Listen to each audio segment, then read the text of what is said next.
श्रीमद् भगवद गीता।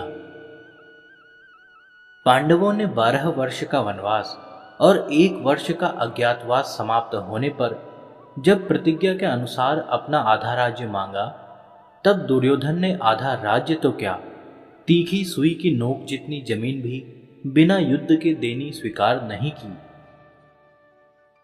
अतः पांडवों ने माता कुंती की आज्ञा के अनुसार युद्ध करना स्वीकार कर लिया। इस प्रकार पांडवों और कौरवों का युद्ध होना निश्चित हो गया और तद अनुसार दोनों ओर से युद्ध की तैयारी होने लगी। महर्षि वेदव्यास जी का धृतराष्ट्र पर बहुत स्नेह था। उस स्नेह के कारण उन्होंने धृतराष्ट्र के पास आकर कहा कि युद्ध होना और उसमें क्षत्रियों का महान संहार होना अवश्यम भावी है, इसे कोई टाल नहीं सकता। यदि तुम युद्ध देखना चाहते हो तो मैं तुम्हें दिव्य दृष्टि दे सकता हूं, जिससे तुम यहीं बैठे बैठे युद्ध को अच्छी तरह से देख सकते हो। इस पर धृतराष्ट्र ने कहा कि मैं जन्म भर अंधा रहा, अब अपने कुल के संहार को मैं देखना नहीं चाहता, परंतु युद्ध कैसे हो रहा है यह समाचार जरूर सुनना चाहता हूं। तब व्यास जी ने कहा कि मैं संजय को दिव्य दृष्टि देता हूं, जिससे यह संपूर्ण युद्ध को, संपूर्ण घटनाओं को, सैनिकों के मन में आई हुई बातों को भी जान लेगा, सुन लेगा, देख लेगा और सब बातें तुम्हें सुना भी देगा। ऐसा कहकर व्यास जी ने संजय को दिव्य दृष्टि प्रदान की। निश्चित समय के अनुसार कुरुक्षेत्र में युद्ध आरंभ हुआ। 10 दिन तक संजय युद्ध स्थल में ही रहे। जब पितामह भीष्म बाणों के द्वारा रथ से गिरा दिए गए, तब संजय ने हस्तिनापुर में, जहां धृतराष्ट्र विराजमान थे, आकर धृतराष्ट्र को यह समाचार सुनाया। इस समाचार को सुनकर धृतराष्ट्र को बड़ा दुख हुआ और वे विलाप करने लगे। फिर उन्होंने संजय से युद्ध का सारा वृतांत सुनाने के लिए कहा। भीष्म पर्व के 24वें अध्याय तक संजय ने युद्ध संबंधी बातें धृतराष्ट्र को सुनाई। 25वें अध्याय के आरंभ में धृतराष्ट्र संजय से पूछते हैं। श्रीमद् भगवद गीता प्रथम अध्याय। धृतराष्ट्र बोले, हे संजय, धर्मभूमि कुरुक्षेत्र में इकट्ठे हुए युद्ध की इच्छा वाले मेरे और पांडु के पुत्रों ने भी क्या किया। धृतराष्ट्र के प्रश्न का उत्तर संजय आगे के श्लोक से देना आरंभ करते हैं। संजय बोले, उस समय वज्र व्यूह से खड़ी हुई पांडव सेना को देखकर और द्रोणाचार्य के पास जाकर राजा दुर्योधन यह वचन बोला। द्रोणाचार्य के पास जाकर दुर्योधन क्या वचन बोला, इसको आगे के श्लोक में बताते हैं।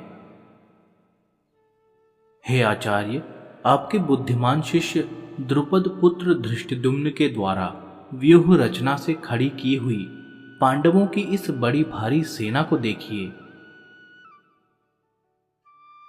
द्रोणाचार्य से पांडवों की सेना देखने के लिए प्रार्थना करके अब दुर्योधन उन्हें पांडव सेना के महारथियों को दिखाता है। यहां पांडवों की सेना में बड़े बड़े शूरवीर हैं, जिनके बहुत बड़े बड़े धनुष हैं तथा जो युद्ध में भीम और अर्जुन के समान हैं। उनमें युयुधान, सात्यकी, राजा विराट और महारथी द्रुपद भी हैं। धृष्टकेतु और चेतिकान तथा पराक्रमी काशीराज भी हैं। पुरुजित और कुंती भोज, ये दोनों भाई तथा मनुष्यों में श्रेष्ठ शैव्य भी हैं। पराक्रमी युधामन्यु और पराक्रमी उत्तमौजा भी हैं। सुभद्रा पुत्र अभिमन्यु और द्रौपदी के 5 पुत्र भी हैं। ये सब के सब महारथी हैं। द्रोणाचार्य के मन में पांडवों के प्रति द्वेष पैदा करने और युद्ध के लिए जोश दिलाने के लिए दुर्योधन ने पांडव सेना की विशेषता बताई। दुर्योधन के मन में विचार आया कि द्रोणाचार्य पांडवों के पक्षपाती हैं ही, अतः वे पांडव सेना की महत्ता सुनकर मेरे को यह कह सकते हैं कि जब पांडवों की सेना में इतनी विशेषता है तो उनके साथ तू संधि क्यों नहीं कर लेता। ऐसा विचार आते ही दुर्योधन आगे के 3 श्लोकों में अपनी सेना की विशेषता बताता है। हे द्विजोत्तम, हमारे पक्ष में भी जो मुख्य हैं उन पर भी आप ध्यान दीजिए। आपको याद दिलाने के लिए मेरी सेना के जो नायक हैं उनको मैं कहता हूं। आप द्रोणाचार्य और पितामह भीष्म तथा कर्ण और संग्राम विजयी कृपाचार्य तथा वैसे ही अश्वत्थामा, विकर्ण और सोमदत्त का पुत्र भूरिश्रवा। इनके अतिरिक्त बहुत से शूरवीर हैं जिन्होंने मेरे लिए अपने जीने की इच्छा का भी परित्याग कर दिया है और जो अनेक प्रकार के अस्त्र शस्त्रों को चलाने वाले हैं तथा सबके सब युद्ध कला में अत्यंत चतुर हैं। दुर्योधन की बातें सुनकर जब द्रोणाचार्य कुछ भी नहीं बोले तब अपनी चालाकी न चल सकने से दुर्योधन के मन में क्या विचार आता है, इसको संजय आगे के श्लोक में कहते हैं। द्रोणाचार्य को चुप देखकर दुर्योधन के मन में विचार हुआ कि वास्तव में हमारी वह सेना पांडवों पर विजय करने में अपर्याप्त है, असमर्थ है, क्योंकि उसके संरक्षक उभय पक्षपाती भीष्म हैं। परंतु इन पांडवों की यह सेना हम पर विजय करने में पर्याप्त है, समर्थ है, क्योंकि इसके संरक्षक निज सेना पक्षपाती भीमसेन हैं। अब दुर्योधन पितामह भीष्म को प्रसन्न करने के लिए अपनी सेना के सभी महारथियों से कहता है। दुर्योधन बाह्य दृष्टि से अपनी सेना के महारथियों से बोला, आप सब के सब लोग सभी मोर्चों पर अपनी अपनी जगह दृढ़ता से स्थित रहते हुए निश्चित रूप से पितामह भीष्म की ही चारों ओर से रक्षा करें। द्रोणाचार्य के द्वारा कुछ भी न बोलने के कारण दुर्योधन का मानसिक उत्साह भंग हुआ देखकर उसके प्रति भीष्म जी के किए हुए स्नेह सौहार्द की बात संजय आगे के श्लोक में प्रकट करते हैं। उस दुर्योधन के हृदय में हर्ष उत्पन्न करते हुए कौरवों में वृद्ध प्रभावशाली पितामह भीष्म ने सिंह के समान गरजकर जोर से शंख बजाया। पितामह भीष्म के द्वारा शंख बजाने का परिणाम क्या हुआ, इसको संजय आगे के श्लोक में कहते हैं। उसके बाद शंख और नगाड़े तथा ढोल, मृदंग और नरसिंहे बाजे एक साथ ही बज उठे। उनका वह शब्द बड़ा भयंकर हुआ। इस अध्याय के आरंभ में ही धृतराष्ट्र ने संजय से पूछा था कि युद्ध क्षेत्र में मेरे और पांडु के पुत्रों ने क्या किया। अतः संजय ने दूसरे श्लोक से 13वें श्लोक तक धृतराष्ट्र के पुत्रों ने क्या किया इसका उत्तर दिया। अब आगे के श्लोक से संजय पांडु के पुत्रों ने क्या किया इसका उत्तर देते हैं। उसके बाद सफेद घोड़ों से युक्त महान रथ पर बैठे हुए लक्ष्मीपति भगवान श्री कृष्ण और पांडुपुत्र अर्जुन ने भी दिव्य शंखों को बड़े जोर से बजाया। अब संजय आगे के 4 श्लोकों में पूर्व श्लोक का खुलासा करते हुए दूसरों के शंख वादन का वर्णन करते हैं। अंतर्यामी भगवान श्री कृष्ण ने पांचजन्य नामक तथा धनंजय अर्जुन ने देवदत्त नामक शंख बजाया और भयानक कर्म करने वाले वृकोदर भीम ने पौंड्र नामक महाशंख बजाया। कुंतीपुत्र राजा युधिष्ठिर ने अनंत विजय नामक शंख बजाया तथा नकुल और सहदेव ने सुघोष और मणिपुष्पक नामक शंख बजाए।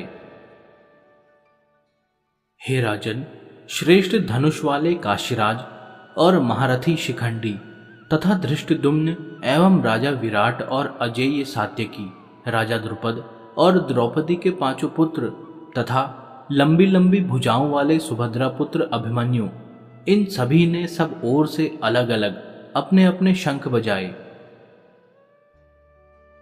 पांडव सेना के शंख वादन का कौरव सेना पर क्या असर हुआ, इसको आगे के श्लोक में कहते हैं। धृतराष्ट्र ने पहले श्लोक में अपने और पांडु के पुत्रों के विषय में प्रश्न किया था। उसका उत्तर संजय ने दूसरे श्लोक से 19वें श्लोक तक दे दिया। अब संजय भगवत गीता के प्राकट्य का प्रसंग आगे के श्लोक से आरंभ करते हैं। हे महीपते धृतराष्ट्र, अब शस्त्र चलने की तैयारी हो ही रही थी कि उस समय अन्यायपूर्वक राज्य को धारण करने वाले राजाओं और उनके साथियों को व्यवस्थित रूप से सामने खड़े हुए देखकर कपिध्वज पांडुपुत्र अर्जुन ने अपना गांडीव धनुष उठा लिया और अंतर्यामी भगवान श्री कृष्ण से यह वचन बोले। अर्जुन बोले, हे अच्युत, दोनों सेनाओं के मध्य में मेरे रथ को आप तब तक खड़ा कीजिए जब तक मैं युद्ध क्षेत्र में खड़े हुए इन युद्ध की इच्छा वालों को देख न लूं कि इस युद्ध रूप उद्योग में मुझे किन किन के साथ युद्ध करना योग्य है। दुष्ट बुद्धि दुर्योधन का युद्ध में प्रिय करने की इच्छा वाले जो ये राजा लोग इस सेना में आए हुए हैं, युद्ध करने को उतावले हुए इन सबको मैं देख लूं। अर्जुन के ऐसा कहने पर भगवान ने क्या किया, इसको संजय आगे के 2 श्लोकों में कहते हैं। संजय बोले, हे भरतवंशी राजन, निद्रा विजयी अर्जुन के द्वारा इस तरह कहने पर अंतर्यामी भगवान श्री कृष्ण ने दोनों सेनाओं के मध्य भाग में पितामह भीष्म और आचार्य द्रोण के सामने तथा संपूर्ण राजाओं के सामने श्रेष्ठ रथ को खड़ा करके इस प्रकार कहा कि हे पार्थ, इन इकट्ठे हुए कुरुवंशियों को देख। पूर्व श्लोक में भगवान ने अर्जुन से कुरुवंशियों को देखने के लिए कहा। उसके बाद क्या हुआ, इसका वर्णन संजय आगे के श्लोक में करते हैं। उसके बाद प्रथानंदन अर्जुन ने उन दोनों ही सेनाओं में स्थित पिताओं को, पितामहों को, आचार्यों को, मामाओं को, भाइयों को, पुत्रों को, पौत्रों को तथा मित्रों को, ससुरों को और सुहृदों को भी देखा।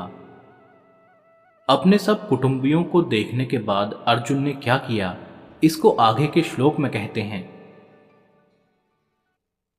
अपनी अपनी जगह पर स्थित उन संपूर्ण बांधवों को देखकर वे कुंती नंदन अर्जुन अत्यंत कायरता से युक्त होकर विषाद करते हुए ऐसा बोले। अर्जुन बोले, हे कृष्ण, युद्ध की इच्छा वाले इस कुटुंब समुदाय को अपने सामने उपस्थित देखकर मेरे अंग शिथिल हो रहे हैं और मुख सूख रहा है तथा मेरे शरीर में कपकपी आ रही है एवं रोंगटे खड़े हो रहे हैं। हाथ से गांडीव धनुष गिर रहा है और त्वचा भी जल रही है। मेरा मन भ्रमित सा हो रहा है और मैं खड़े रहने में भी असमर्थ हो रहा हूं। पूर्व श्लोक में अपने शरीर के शोक जनित 8 चिन्हों का वर्णन करके अब अर्जुन भावी परिणाम के सूचक शकुनों की दृष्टि से युद्ध करने का अनौचित्य बताते हैं। हे केशव, मैं लक्षणों शकुनों को भी विपरीत देख रहा हूं और युद्ध में स्वजनों को मारकर श्रेय लाभ भी नहीं देख रहा हूं, जिसमें न तो शुभ शकुन दिखते हैं और न श्रेय ही दिखता है।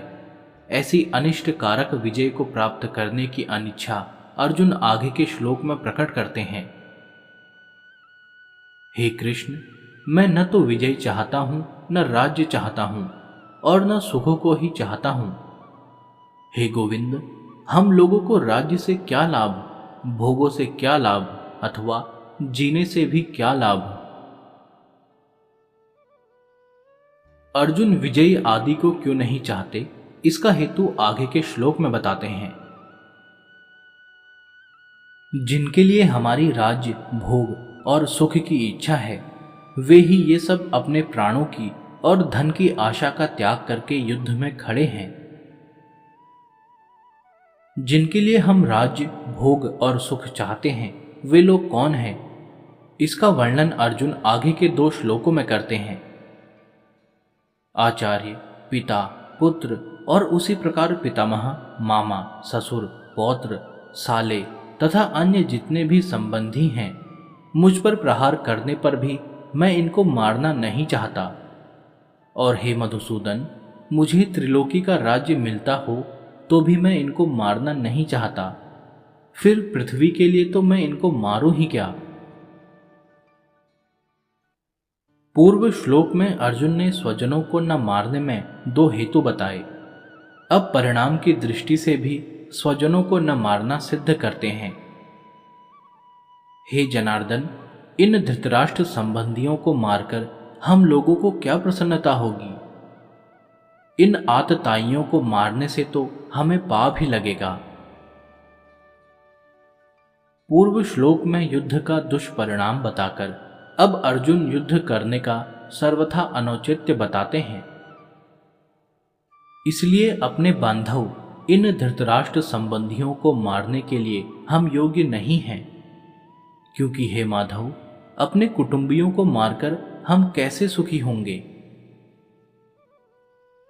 अब यहां यह शंका होती है कि जैसे तुम्हारे लिए दुर्योधन आदि स्वजन हैं, ऐसे ही दुर्योधन आदि के लिए भी तो तुम स्वजन हो। स्वजन की दृष्टि से तुम तो युद्ध से निवृत्त होने की बात सोच रहे हो, पर दुर्योधन आदि युद्ध से निवृत्त होने की बात ही नहीं सोच रहे हैं। इसका क्या कारण है? इसका उत्तर अर्जुन आगे के 2 श्लोकों में देते हैं। यद्यपि लोभ के कारण जिनका विवेक विचार लुप्त हो गया है, ऐसे ये दुर्योधन आदि कुल का नाश करने से होने वाले दोष को और मित्रों के साथ द्वेष करने से होने वाले पाप को नहीं देखते, तो भी हे जनार्दन, कुल का नाश करने से होने वाले दोष को ठीक ठीक जानने वाले हम लोग इस पाप से निवृत्त होने का विचार क्यों न करें। कुल का क्षय करने से होने वाले जिन दोषों को हम जानते हैं, वे दोष कौन कौन से हैं, उन दोषों की परंपरा आगे के 5 श्लोकों में बताते हैं। कुल का क्षय होने पर सदा से चलते आए कुल धर्म नष्ट हो जाते हैं, और धर्म का नाश होने पर बचे हुए संपूर्ण कुल को अधर्म दबा लेता है। हे कृष्ण, अधर्म के अधिक बढ़ जाने से कुल की स्त्रियां दूषित होती हैं, और हे वाष्णेय, स्त्रियों के दूषित होने पर वर्ण संकर पैदा हो जाते हैं। वर्ण संकर कुल घातियों को और कुल को नरक में ले जाने वाला ही होता है। श्राद्ध और तर्पण न मिलने से इन कुल घातियों के पितर भी अपने स्थान से गिर जाते हैं।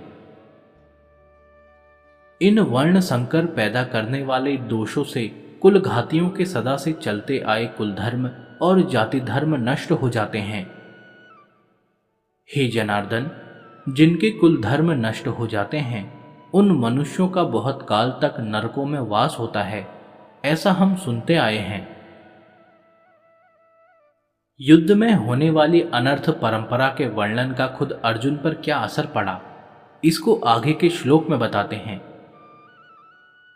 यह बड़े आश्चर्य और खेद की बात है कि हम लोग बड़ा भारी पाप करने का निश्चय कर बैठे हैं, जो कि राज्य और सुख के लोभ से अपने स्वजनों को मारने के लिए तैयार हो गए हैं।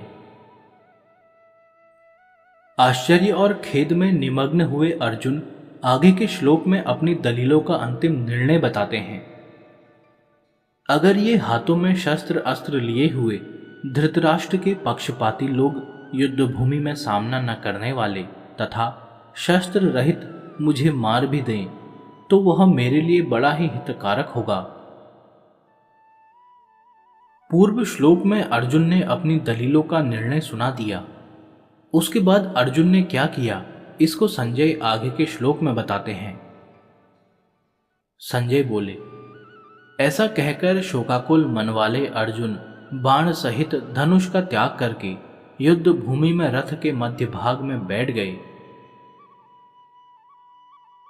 इस प्रकार ओम, तत्, सत इन भगवान नामों के उच्चारण पूर्वक ब्रह्म विद्या और योग शास्त्रमय श्रीमद् भगवत उपनिषद रूप श्री कृष्ण अर्जुन संवाद में अर्जुन विषाद योग नामक पहला अध्याय पूर्ण हुआ।